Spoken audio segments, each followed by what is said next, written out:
Hey up troops, A Littleton here again with another video, and a new season is upon us. Welcome to Year 8 Season 3, Heavy Metal. What is that noise? Oh, don't worry, just over there is a sort of Roomba type device that's chewing up the floor and everything else that stands in its way. We'll get on to what that is and what it does in this video. So for Year 8 Season 3, we can say hello to Ram, who comes equipped with what's called the BU-GI, Buggy, Boogie, BUGI, I don't know what we're going to call it when it gets going, probably just the buggy drone or something like that, I don't know. But it's essentially a remote controlled chomping ankle biter that's bigger than a normal drone. You put it on the floor and it just eats everything in front of it, whether that's soft floor, soft walls, hatches, gadgets, whatever it might be. It chews pretty much everything up except reinforced walls. So in this video, we'll go through everything that she can do in terms of what that device can do, what she can do as an operator, what she counters, what counters her. We'll sum up the gadget and the operator all in one. Right, enough waffling. I've had enough and so have you. Let's get stuck into it. So just before we get into what the gadget does then, let's just have a quick look at Ram's loadout. And yes, the rumors are true. It's an R4C. And yes, the rumors are true. You can have a 1.5 or a 2X on it. What I'm telling you now, the 1.5 on the R4C feels unreal. It's, yes, there's a lot of recoil, but it just feels right. Sort of feels a bit like the old F2 to me. Obviously a high fire rate, high recoil, but feels rewarding to play. The 2X for me was a little bit too much on the R4C. It just bounced around a little bit too much. The other alternative is the LMG-E, Zephyr's LMG. LMGs at the minute are a little bit bouncy. You can put a compensator on the LMGs to adjust the side-to-side recoil, the horizontal recoil, and it isn't too bad, but you've got to use the R4C. She also gets an MK1 and an ITA, and then flashes and hard breaches. Now, I think this shotgun is maybe a little bit too much. Looking at what the gadget does, it opens a lot of things, it does a lot of things in terms of soft breach, which we'll get onto. I don't think you need the shotgun as well, but it's a really strong loadout. I mean, 9 times out of 10, or should I say, sorry, 99 times out of 10, you're probably going to take the R4C, the ITA, and the hard breaches. Depends how aggressive you want to play. You're generally going to be above opening floors, which is why you're probably going to take the hard breaches so you can get hatches as well, more than the flashes. But it depends what type of role. If you're going to play an aggressive role, which is possible, then you could go flashes instead, perhaps, but a solid loadout nonetheless. Right then, here we are. Let's have a look what Ram does. So Ram chucks this thing on the floor like so. On the deck it goes. It's a big fella. There's a lot to it. I thought it was a drone at first, but obviously there's a lot more to it here. And when you've thrown it down pressing the gadget button, that line of light gives you an idea of where it's going to go. Now get ready for this. You press the same button again. Cover your ears. It's so loud. And away it goes. And as you can see, for about a meter either side, it chews up all the soft floor along the way. I mean, what's that? 2 meters wide? 3 meters wide maybe from the game. 2 meters wide. And again, you get 4 of these things, right? So if you want to make another line of sight, chuck another on the floor, send it away. Look at how much floor it chews up. Now bear in mind, I'm going to have to wait for that to stop moving. Now bear in mind, it will only go in a straight line unless you change direction, but we'll get onto that in just a second. So you can see that I've only used 2, and look how much floors come up. How long would it take Sledge to do this? How long would it take Buck to do this?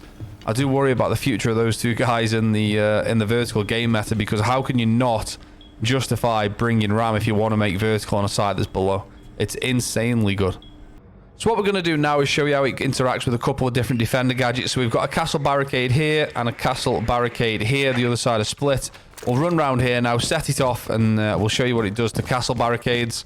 So throw it on the floor, make sure it's pointing the right way, obviously, and away it goes. Obviously, this is soft floor. Boom. There's one castle barricade gone.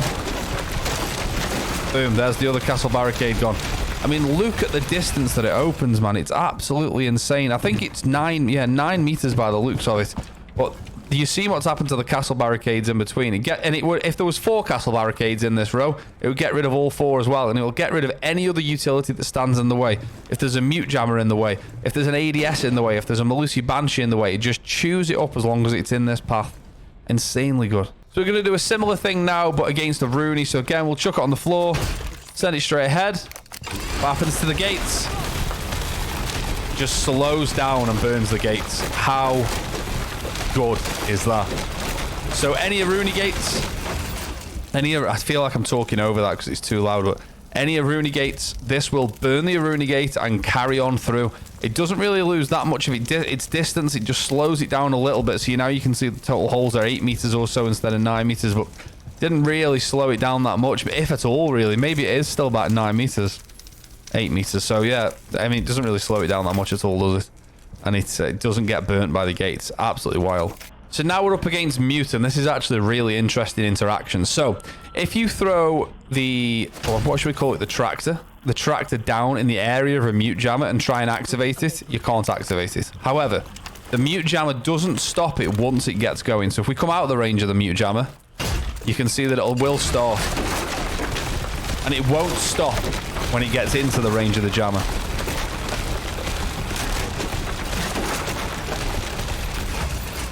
It's so mad. Now, as you can see, it got rid of the jammer that was there, and it got rid of the jammer that was in the middle. So it'll destroy it. If there's a Mute jammer in its way, it'll destroy it as long as it gets activated outside of the area of the Mute jammer.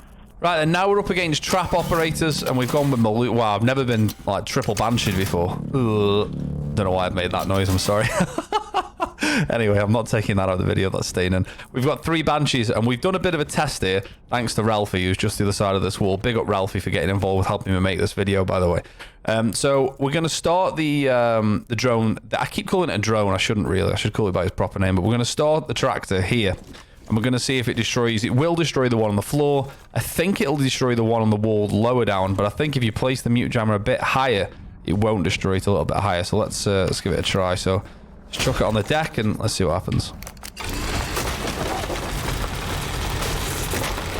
Oh, interesting.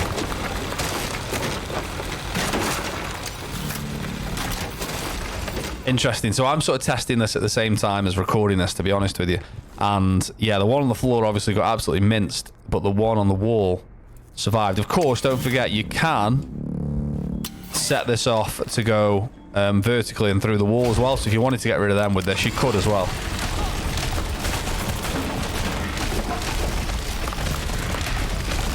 Interesting. Alright, we just found out it won't drop off a ledge then. So that's interesting. So yeah, as you can see, it'll only destroy the wall up to a certain point. So you can get the bottom one off the wall, but not the top one. I mean, going through walls with this, I don't imagine is something you're going to be doing all that often, to be honest with you. But getting the lower stuff off the wall, if there was like ADSs and things on the wall, that would probably be quite helpful. Though, with it being a soft wall, maybe you could just shoot through the other side of it. I don't know. I don't suspect this gadget interacting with walls that much. Obviously, it's definitely more floors and utility. This one's a little bit obvious, but I thought it'd include it. Observation blockers, absolutely no match. Steaming through them. Honestly, every time I've seen this gadget do what it does, I like shake my head and be like, wow, that's insanely good. But yeah, observation blockers obviously don't stand a chance. So, one that I think is absolutely crazy, bulletproof shields, and we'll be able to demonstrate the turning of the gadget here as well. So, 2 ways to think about this. And yes, we're going to show you destroying a deployable shield, but also want to mention how you can use this gadget safely. So far, I've only shown you that when you throw it on the floor, it follows this light beam, right? However, what you can do is if you press B down in the bottom right, you'll see it changing direction. So you can set it a course. So if you wanted to get rid of that shield, at the minute, you'd have to like come here, stand here, throw it on the floor, and then set it off towards the shield. But at that point, you're going to get your head taken off by anyone playing here. So what you can do instead is you can set it to turn left. As you can see down on the bottom right there, you can turn left or right, set it down, and off it goes. But just to think about it as well, you could, if you wanted to, come and put the gadget here, set it off through the wall, and then it would go and get the shield. But what we're going to try and do now, and you've got to line the turn up a little bit here, but obviously here is way safer than being in front of that door. Set it down. It does show you a bit of a line that it takes, so maybe we need to be a little bit more... Oh, I didn't set the curve on it that time. So, alright, so have I just learned that? So when you set the curve and then you throw it down, and when you pick it back up, it resets it to go straight. Okay, interesting. So you've got to make sure you put the curve on it every time. So there you go. It's pretty much aimed at the shield. So now we can put this down safely here without having to be in the danger of this area here. Set it off. And away it goes on the curve. I don't believe it. Ah, it's got through. Yes, get her. and it'll go through the soft wall the other side. Nearly went through the soft wall the other side, but as you can see, we've just learnt there, the curve takes a little bit of getting used to. Where this said it was curving to wasn't completely accurate. It said it was going to go around here, but it actually ended up being much closer to here. So probably worth noting there that that isn't 100% accurate. Let's just watch that one more time and see if the curve ends up hitting this door, this side of the door frame rather than that side. Yeah, it's the same again. So yeah, when you see the curve, you've got to remember that that curve there is not going to end up there. It's going to end up somewhere here. It's a little bit of a tighter turn, but yeah, take advantage of that. Yes, we've seen that it can get rid of deployable shields, but also you can take advantage of the turning of it as well to deploy it more safely. Right, then a really interesting interaction with Clash. Let's see what this thing does to Clash. We throw it on the floor. Let's start it going. And Clash is in a constant state of shock until she moves out of the way of it. Clash has a shield constantly moved out of the way until she can move out. I mean, Clash there, we just give you an example there. Clash can move to the side and let the thing go past, but if you're stuck in a corridor like this, it's really annoying for the Clash. But it's how often are you going to be able to pin Clash in a corridor? I don't know, but I mean, imagine if you could. That'd be so funny. Right, we're on the receiving end now. You can see the gadget is about to be on the floor. We've put a couple of bits of utility down so it can destroy us on the way, but we're going to see like what it's like to be on the receiving end of it. Obviously, we're at 110 HP at the minute.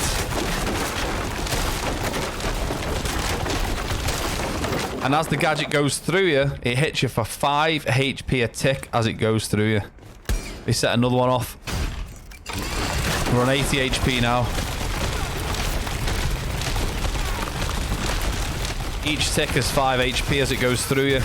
It's quite a lot of damage. I mean, to be fair, I say it's a lot of damage. If you're a defender getting hit by this thing in a game, then it's, you know, it's not ideal. It's so loud though, man. Just send that one up the stairs. There you go. Just found out you can go upstairs. Wow. There you go. So yeah, 5 HP a tick. It's so... I know I keep saying it's so loud, but it genuinely is. 5 HP a tick. It really is a decent amount of damage. However, if you're a defender lying down, you get hit by this thing, it's, you know, it's probably time to have a look at what you were doing. So how do you destroy this as a defender? It's completely bulletproof from the front. The only way you can destroy it as a defender is to shoot this canister on the back or to use an impact or a C4. So if it's coming down at me, you're panicking that you can't get out of the way, it's completely bulletproof. An impact will get rid of it. So again, can't get rid of it from the front at all. It's a real problem when it's coming at you. The only way you can get rid of it is an impact, or if you can do a little dance around it as it's coming towards you, you can move around the back and shoot the canister pretty much exactly like a mirror. You can move around the back and destroy it like the mirror canister. But if that's coming towards you and you're not in a place to run around the side and you don't have impacts, let's say you're playing smoke on elbow on Oregon, you can't push down elbow to get rid of it. You can't use impacts because you smoke, you don't have impacts. It can be really oppressive depending on the angle you're on and whether you've got an explosive or not. Don't forget, C4 will work as well, but you don't really want to be chucking a C4 at a robot thing, do you? So everyone's talking about what it can do to soft floors, soft walls, hatches, utility, but no one's really spoken about barricades yet, and this would be an unbelievable operator for a fast rush. So if you were to come up to this door here, front door on border, for example, you could throw the drone down, get it going, opens that barricade straight away, and away you go up the stairs. Yes, it makes a hell of a lot of noise, but the thing you can do, which I think I'm going to employ, is one, don't stand in the way of it. What I think I'm going to do is I'm going to throw one up here to make a load of noise. No, I'm not going to throw one up there at all. I'm going to get on rappel. That would take that out. Cut that from the video. Throw one there, right? Don't set it going yet, though. Just leave it there. Set it going. Now throw one downstairs. Set it going. You go through there, and away up the stairs you go. I mean, it's not the greatest example. We're doing a little bit of... That one upstairs is still going. It's not the greatest example. We're doing a bit of testing with it in terms of how it could work in a rush. But if you were to distract the sound... I mean, you probably... Once you've thrown one up there to make a load of noise, probably wouldn't need the one here. You could probably just shoot the door, which would make it quite safe. But also, don't forget, You could as well go through soft exterior walls with it as well. Once it's gone through the wall, you can get rid of it, and then away you go in as well. I don't know, man. I feel for Buck and Sledge at the minute, because I know that's hella noisy, but that is so good to do. You could then, once you're in the building, you could then throw a bugi or whatever we're calling them here, so it goes that way, and then push this side. So the attacker's going, what's all that noise over there? I'm going to go have a look. And at that point, you're pushing around this side and popping domes and workshop, whilst people are looking at what's going on down here. I don't know. I think the possibilities are more than just soft breach. So there we have it. The Ankle Muncher 3000 has entered Siege. I don't know how I feel about this gadget, if I'm honest with you, because it's insanely cool, insanely strong. It's a really fun gadget, right? But it makes me wonder where Sledge and Buck sit now in the game. Obviously, Sledge has still got nades, so he'll probably still be taken, but Buck can make vertical above, and Ram can't do that, I guess. But any sites where you take Buck is generally to make vertical below. So if you're attacking Cafe, if you're attacking Border, or do you know what I mean? When you're trying to make vertical underneath you, Ram just does that a million times better than Buck and Sledge does now. The only thing I think with Ram, and I'm sort of waffling on a bit at the end of the video, which is a nice change because that's normally at the start.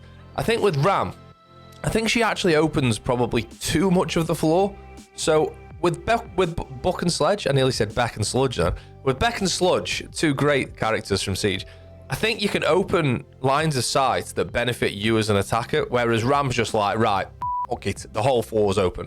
And that can be sort of negative a little bit for you as an attacker, because now maybe the defenders can see too much looking back through, if you know what I mean. Just thinking out loud here. So, I don't know, maybe they still do have a place where you can open more acute angles and you're not just like, right, open the whole fucking floor then. So, maybe they do still have it. I've just argued with myself there, by the way. I've just made a point about Buck and Sledge not being useful anymore, and then countered my own arguments. And recording it, I'm going to put it on the internet. That's mad, isn't it, really? Anyway, and enough for that. Thank you for watching the video. If you watched 10 seconds, 10 minutes, or if you've watched it 10 times, thank you very much. I say it every time, but this channel's nout without people like you, yes, you that watch it. Thank you very much for getting involved. Other than that, I'll see you next time. Look forward to the new season. Cheers!